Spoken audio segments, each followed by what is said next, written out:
Welcome to Health News and Views, a podcast dedicated to bringing some clarity to the health disparities in the Black and Brown communities. If you believe there's a connection between food, sickness, and health, then you're in the right place. Let's begin the process of unraveling the truth. And now, your host, Lynn Pete.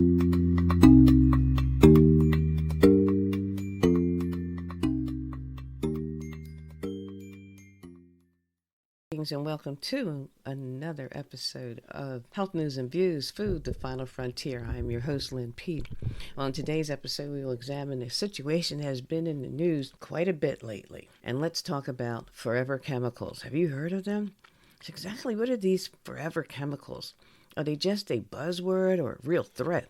And who's most vulnerable to their effects? And how many lives have already been touched? Is there a way to counter this man-made disaster? These are the questions we will explore today. But first, our disclaimer. The subject matter provided in this podcast or any of our other published documents is for informational purposes only. Food, the Final Frontier, and our partner, Health News and Views.info. We do not attempt, treat, diagnose, or cure any disease or condition. Always check with your healthcare provider before making any lifestyle, dietary, or prescription drug changes. And now, first, some fun facts. Did you know that you can remove a large part of your internal organs and survive? Well, I'm sure you wouldn't just do that, but if it happened that a large portion of your internal organs were removed, the human body may appear to be fragile, but it's possible to survive even with the removal of your stomach, the spleen, 75% of your liver, 80% of your intestines, one kidney, one lung, and virtually every organ from the pelvic to the groin area. You might not feel too great, but these missing organs would not even. Well, here's a fun food fact. If you decide to count the number of kernels of corn on a cob, if you're not too busy and you decide you want to count the number of kernels of corn on a cob, here's what you'll find. The rows of corn are always an even number. And this is because corn spikelets are born in pairs. One is fertile, one is sterile. And therefore, corn rows are always formed in even numbers. Typically, an ear of corn usually has around 800 kernels. You know, of course, that depends on the size and type of corn it is. Let me know how that works out for you. If you decide you want to count up 800 kernels of corn on your cob. How about just eat it? Anyway, and now on to our episode. We're going to decode what these forever chemicals are and pretty much give you some information that is vital to your knowledge about this subject. And we're going to decode PFAS. That's P as in Paul, F as in friend, A as in apple, and S as in Sam. So these are acronyms for terms that I will share with you momentarily. We will explore the complexity of today's world in a way that's easy to understand, and that's because your host needs to a format that's easy to understand. So in this episode, we're tackling a topic that's been making headlines and understanding what they are. So what does PFAS stand for? It's per and polyfluoroalkyl substances, which are a group of man-made chemicals used in various industrial and consumer products. PFOS refers to perfluorooctane sulfonate. It stands for perfluorooctanoic acid. These are specific types of PFAS compounds, and they've been used in things like nonstick cookware, waterproof fabrics, stain-resistant carpets, and firefighting foams. Okay, so their widespread use and concerns have surfaced over the last, I would dare say, 10, 20 years. But the truth of the matter that these chemicals, man-made chemicals, have been used since around the 1940s. And due to their unique properties like heat resistance and repelling water and oil. However, the widespread use has led to the contamination of water sources and soil and even the air, posing risk to human health and the environment. Well, there have been concerns for a while, and they've been raised about the persistence of these chemicals in the environment. Their bioaccumulation in living organisms. That means that the potential for health effects, including links like cancer, thyroid disease, and development issues, are possible. Where do you find these? Well, you don't look for them. You don't have to look far. Compounds have been found in everyday products, but they can also leach into the environment and contaminate water supplies.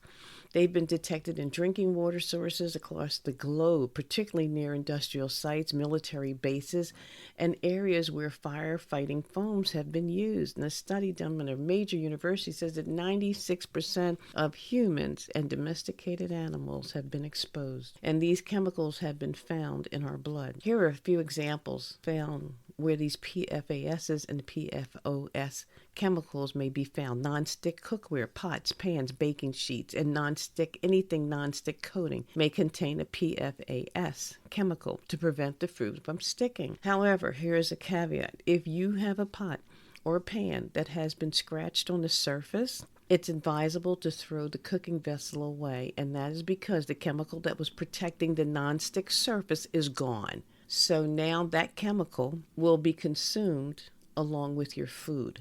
When in doubt, throw it out. Okay. Waterproof clothing. Outdoor gear such as rain jackets and hiking boots and tents may be treated with PFAS to repel water and moisture. Food packaging like microwave popcorn bags, hope you're not still using those, fast food wrappers, and takeout containers may contain PFAS coatings to prevent the grease and liquids from leaking. Stain-resistant fabrics. Firefighting.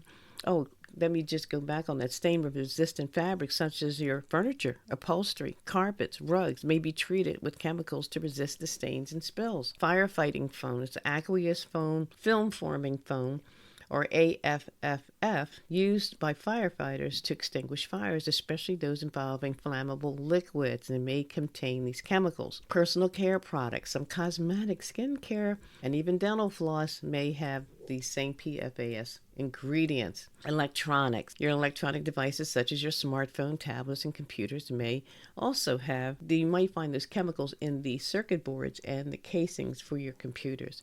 Food processing equipment, stain-resistant carpets, and even medical devices. Certain medical devices and equipment such as like catheters and tubing and surgical gowns may contain PFAS coatings for their lubricating and non-stick properties.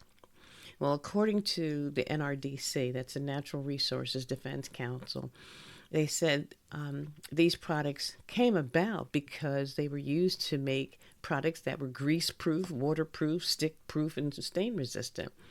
Well, in the wake of their scientific breakthroughs comes health and environmental concerns that have put them on blast. That means these PFAS chemicals on blast on every media platform. Either direct or indirect inquiries are coming in from municipalities across the country. Of particular concern were two major players, 3M and DuPont, who produce the chemicals, have industrial plants that were discovered and investigated. When the cases in two towns in particular, one Grays Creek, North Carolina, and another town in Minnesota, who sought cancer and birth defects exceeded the small town normal, nonprofits and the government sought and received compensation for the residents of the towns that were affected.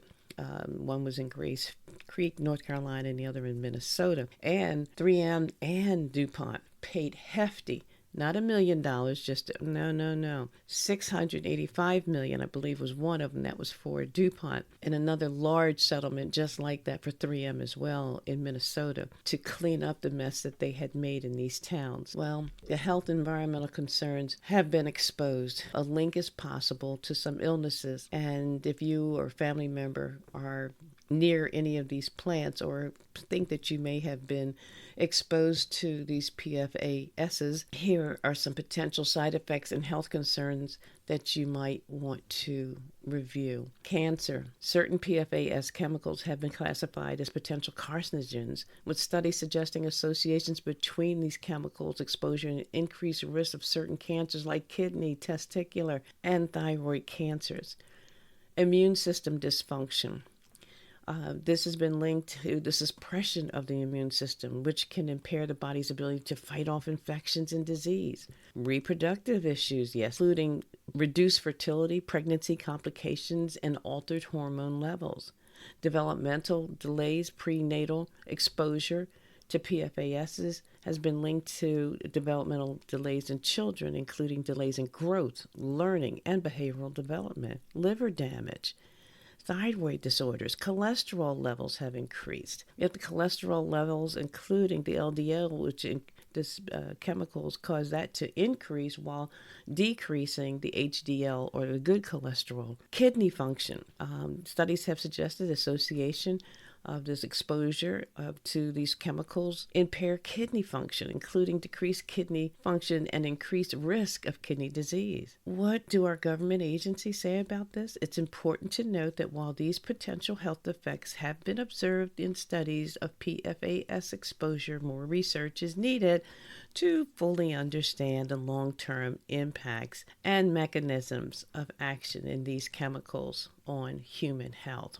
Really? Our government and regulatory agencies around the world are increasingly recognizing the need to address these PFAS contaminations. Some countries have set regulatory limits for the use of these chemicals in drinking water, and efforts are underway to phase out certain PFAS compounds. However, challenges remain in cleaning up and existing contamination and preventing further exposure. So what are you supposed to do? Tell us that the government and industries work on addressing the issue. There are steps individuals can take to reduce their exposure. Choose products with labels that say PFAS free or made with safer alternatives. Avoid using non-stick cookware at high temperatures, and be cautious with stain-resistant fabrics and carpets. Support efforts to regulate them and monitor these PFAS contamination in your community. In conclusion, was it irresponsible, irrational, and thoughtless to create chemicals that had never been used in the history of humans, and had no long-term consequences ever been drawn from?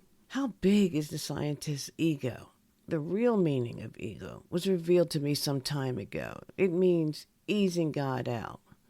How do we explain to our children and our grandchildren that the world we leave to them will be overrun and inundated with chemicals that will outlive all of us? And now the recipients of this experiment gone bad have only to push, and that means pray until something happens. Thanks for tuning in to Food, the Final Frontier. And until next time, stay informed, stay safe, and remember, we can't solve problems by using the same kind of thinking we used when we created them. Thanks, Albert Einstein. Make it a powerful day. Do come back. Share the information. Peace. Thanks for joining us for this episode of Health News and Views. Join us again next time as we continue to explore the correlation between food, sickness, and health. If you like the show, please subscribe and leave a review for Lynn. She would love to hear your comments. Thanks again for listening, and remember, food is the final frontier.